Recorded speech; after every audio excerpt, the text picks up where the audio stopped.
চক্রবর্তী। একটা কবিতা লিখেছি গরিব ছেলে মেয়েদের নিয়ে। ধনী যারা, তাদের পুজো আসছে, তাদের কত জামা কাপড়, কত কি, তারা কত আনন্দে থাকে, কত ভালো ভালো খায়। আর গরিব ঘরের মেয়েরা, তারা কিছুই খেতে পায় না, তাদের কত কষ্ট, তাদের ভাই বোনেদের এক জামা প্যান্ট হয় না। তা সেই নিয়ে একটা কবিতা লিখেছি।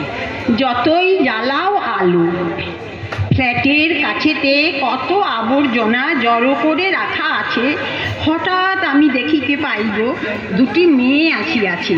কত দরিদ্র ঘরে, তাহারা মাথায় যে তেল নাই, পোশাক গলিতে ছেঁড়া চুড়িদার, পায়েতেও চোখেদার, হাতে তাদের বস্তা রয়েছে, তাতে যে কাগজ ভরা, আবর্জনা খুঁজে ছেঁড়া কাগজগুলি বস্তাতে ঘরে তলা।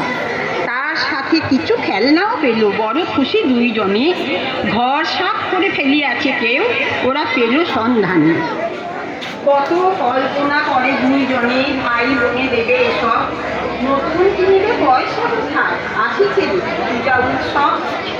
নতুন জামা পাবে কোথা তারা, পেটেতে ক্ষুধার জ্বালা, শিক্ষাই বা কে দেবে ওদের, বাসস্থানের ঘর ভাঙা। বৃষ্টির জলে ঘর ভেসে যায়, পয়সা আজই যা পাবে সব লয়ে গিয়ে মার হাতে দেবে, মাতা যে রাঁধিবে তবে।